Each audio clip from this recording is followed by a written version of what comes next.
aller voir ensemble, soudées et sérieuses autour du cercueil de leur mère, à Édimbourg ou à Londres. Personne n'aurait pu se douter que les 4 enfants de la reine Elisabeth II ne s'entendent pas, en réalité, si bien qu'ils le laissent paraître. Pourtant, les disputes entre eux ne manquent pas, et notamment entre 2 des 4 enfants, Charles et Andrew d'York. Réputé comme étant le chouchou de sa mère, celui-ci, qui a tout de même 12 ans de moins que le nouveau roi, aurait d'ailleurs abusé de cette position en faisant tout son possible pour que son frère, longtemps vu comme un homme égoïste et responsable de son divorce avec Lady Diana, ne devienne pas roi après leur mère.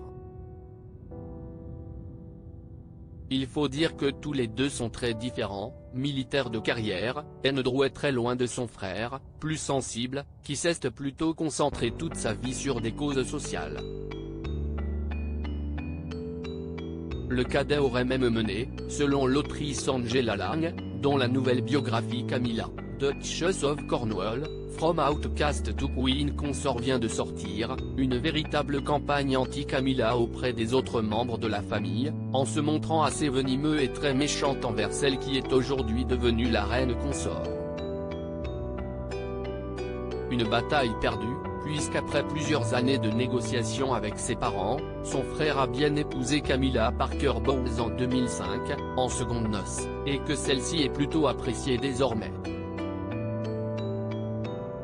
Un roi plutôt rancunier des actes que le roi Charles ne lui aurait pourtant absolument pas pardonné. Lorsque l'affaire Epstein a commencé à concerner son frère, le futur roi a en effet immédiatement pesé de tout son poids pour que celui-ci soit écarté des membres seniors de la famille royale, alors qu'il en était l'un des membres actifs.